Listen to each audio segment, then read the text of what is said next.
नमस्कार, स्वागत एवं अभिनंदन मेरे YouTube चैनल अक्षय ज्ञान में। आज मैं आप सबके समक्ष हिंदी व्याकरण में अलंकार लेकर आई हूँ। जैसे महिलाओं को सजने के लिए गहनों की आवश्यकता होती है, वैसे ही काव्य की शोभा को बढ़ाने के लिए अलंकारों की आवश्यकता होती है। अलंकारों से हमारा काव्य और भी सुंदर हो जाता है। जैसे काव्य शोभाकरान धर्मालंकारान प्रचक्षते, काव्य की शोभा को बढ़ाने वाले धर्मों को अलंकार कहते हैं। अर्थात जो काव्य की शोभा बढ़ाएं, यानी काव्य की शोभा जिससे भी बढ़े, उन सबको हमको धर्म का अलंकार कहते हैं। अलंकार के दो भेद होते हैं, शब्दालंकार और अर्थालंकार। शब्दालंकार क्या होते हैं देख लेते हैं। जो अलंकार शब्दों के द्वारा चमत्कार उत्पन्न कर दें वो और काव्य की शोभा को बढ़ा दें, उन्हें शब्दालंकार कहते हैं। यानी अलंकार के दो भेद हैं, उसमें शब्दालंकार और अर्थालंकार। अर्थालंकार देख लेते हैं।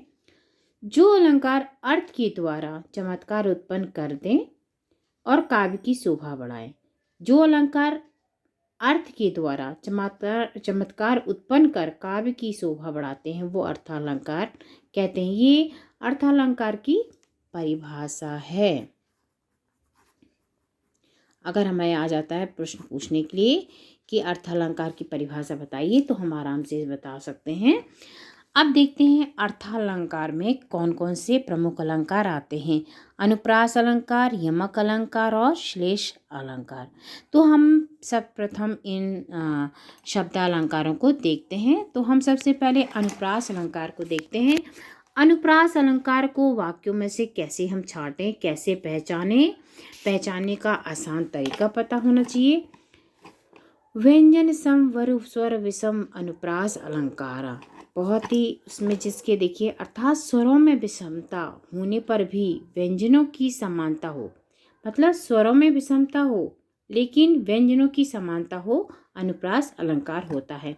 ये बहुत ही आसान तरीका है अनुप्रास अलंकार को पहचानने का। जैसे उसकी मधुर मुस्कान किसके हृदय तल में नहीं बसी। मधुर और मुस्कान, माँ से मधुर, ये माँ, इसमें भी माँ एक ही है, ठीक है। मधुर और मुस्कान में माँ व्यंजन है, यानी माँ की आवृत्ति दो बार हुई है, इसलिए यहाँ पर अनुप्रास अलंकार है। तरनी तटुजा तट तमाल तरुवर बहुछाए, इसमें तावर्ण की आवृत्ति बहुत बार है, यानी यहाँ पर ता व्यंजन का 5 बार प्रयोग हुआ है। 1 2 3 4 5। तो यहाँ पर स्वरों की समानता भी है। पराधीन जो जन नहीं स्वर्ग नरक का होत, पराधीन जो जन नहीं स्वर्ग नरक का हेतु। ध्यान दीजिएगा, एक ही जैसा है। पराधीन जो जन, इसके बाद कॉमा लगा है, नहीं के बाद भी कॉमा, स्वर्ग नरक ता हेतु। पराधीन जो नहीं के पास है लेकिन स्वर्ग के बाद नहीं, जन नहीं, जन के बाद यहाँ पे था पर यहाँ पर नहीं है, जन के बाद कॉमा। देखिए स्वर्ग नरक ता हेतु, बस इतना अंतर है। जहाँ ज्यों का त्यों वाक्य दोहराया गया परंतु अल्प विराम के स्थान पर बदल जाने से अन्वय करने में अर्थ बदल जाता है। जैसे जन के बाद कोमा था पर यहाँ पर जन के बाद कोमा नहीं है। ये सब अनुप्रास अलंकार हैं जहाँ पर वर्णों की आवृत्ति हो। अब पहचानने का बहुत ही आसान तरीका है कि जहाँ पर व्यंजनों को स्वरों में भिन्नता भी हो तो चल जाए। जैसे कि तरनी तटोजा तटमाल, इसमें ता प्रयोग किया गया है। पराधीन जो जन नहीं स्वर्ग नरकता है, तो उसमें एक ही जैसे वाक्य का ज्यों तो अगर हम प्रयोग करते हैं तो वहाँ पर भी अनुप्रास अलंकार होता है। अनुप्रास अलंकार के भेद देख लेते हैं। छेकानुप्रास, वृत्यानुप्रास, लाटानुप्रास, शित्यानुप्रास और अन्नत्यानुप्रास, यानी हमारे पास 5 प्रकार के अनुप्रास हैं। अब हम अलंकार में यमक शब्द अलंकार में यमक अलंकार को देखते हैं। भिन्न अर्थ, यानी अर्थ भिन्न हो सकता है। फिरी फिरी जहाँ सोई अक्षर वृंद, आवत है सो जमक वर्णत वृद्धि बुलंद। अर्थात जहाँ अर्थ की भिन्नता रखने वाले अक्षर समूह जिनमें स्वर और व्यंजन दोनों की समानता हो। स्वर और व्यंजन दोनों की समानता हो, बार बार आते ही उसे यमक अलंकार कहते हैं।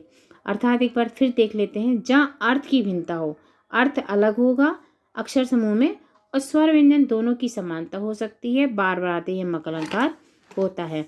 जैसे कनक कनकते 100 गुनी मादकता अधिकार, बहुत ही प्रसिद्ध और बहुत ही कई बार पेपरों में पूछा जाने वाला क्या कौन सा इसमें अलंकार होता है। वाह खाए बोराए जग या उपाय बोराए, यानी कनक कनकते 100 गुनी। कनक जो शब्द है इसकी जो अर्थ है कनक का अलग अलग होगा। कनक शब्द 2 बार आया है, दोनों में स्वर और व्यंजन दोनों की समानता है, ठीक है, क्योंकि इसमें स्वर कनक कनक दोनों ही जैसे बोलने में भी आ रहा है, लेकिन अर्थ हमारे इसके अलग होगा। पहले में सोना है, दूसरे में धतूरा है। कनक का अर्थ है सोना और दूसरे का अर्थ है धतूरा। तो हमने देखा एक ही शब्द के जब अर्थ बदल जाते हैं और अलग अलग अर्थ हो जाते हैं तो वहाँ पे यमक अलंकार होता है। जैसे सजना है मुझे सजना के लिए, ये भी यमक अलंकार का बहुत ही अच्छा है उदाहरण है। सजना यानी जो हम सजते संवरते हैं, और सजना एक जो हमारे साजन होते हैं उनके लिए है। तो देखिए कितना आसान है हमें यमक अलंकार को पहचाना। मतलब जहाँ पर एक शब्द हो, एक जैसे शब्द हों और उनका स्वर आवाज़ भी स्वर में भी एक जैसे हो, लेकिन अर्थ उसका अलग होता है, वहाँ पर यमक अलंकार होते हैं। आप ऐसे कभी भूलेंगे नहीं। प्रथम सजना सजावट हेतु, दूसरा सजना पति हेतु, इसलिए एक शब्द के अनेक अर्थ हैं, इसलिए यहाँ पर यमक अलंकार है। बल्लरी काले काले कुंतल, विकराल ढाल डाले, ये एक और उदाहरण ऐसे दिया है। बैरी बरछीने पैरी भाले भाले निकले। तो इसमें काले काले ला ढा बर छीने बरछीने, यहाँ पर जो भाले भाले में अक्षर समूह की आवृत्ति है, स्वर व्यंजन दोनों समान है, किंतु अर्थविद इसके अलग है, इसलिए यहाँ पर यमक अलंकार है। यमक अलंकार को पहचानने का सीधी सा एक है कि उसमें एक शब्द जैसे कई आते हैं, जैसे कनक कनक हुआ, सजना है मुझे सजना के लिए, लेकिन जो अर्थ अलग हो जाएं तो आप समझ लीजिए वहाँ पर यमक अलंकार है। बहुत ही आसान तरीके से समझ सकें। अब हम तीसरा अलंकार पढ़ेंगे, श्लेष अलंकार। श्लेष अलंकार का अर्थ है बहु एक शब्द में होना, यानी श्लेष का मतलब था चिपका हुआ, अर्थात जहाँ एक शब्द एक ही बार प्रयोग हो किंतु उसके अर्थ अनेक हो, श्लेष अलंकार होता है। श्लेष शब्द श्लेष धातु से बना है, जिसका अर्थ होता है चिपका हुआ। एक ही शब्द में अनेक अर्थ चिपके होते हैं, शब्द एक होगा लेकिन अर्थ उसके बहुत सारे होते हैं, इसलिए वहाँ पर श्लेष अलंकार होगा। इसको पहचानने के लिए भी बहुत ही आसान तरीका होगा। जो रहीम गतिदीप की कुल कपूत गति सोए, बारे उजारे करे बढ़े अंधेरा होए। अब देखते हैं दीपक, दीप और कुपुत्र में समानता दिखाएगी। कुल कपूत, कपूत है ये जो, इसको कुपुत्र है। जलाने पर दीपक पक्ष में और बचपन में कुपुत्र पक्ष में आएगा, बुझने पर दीपक पक्ष में, बड़ा होने पर कुपुत्र पक्ष में। यानी जो आपका दीपक है, दीप की और कुपुत्र की समानता एक जैसी दिखाई गई है। इसका एक कई अर्थ बनते हैं, इसलिए चिर जीवो जोरी जुरे क्यों ना स्नेह गंभीर, को घटिए वृष भानुजा बेहलधर के वीर। ये बहुत ही प्रसिद्ध दोहा है।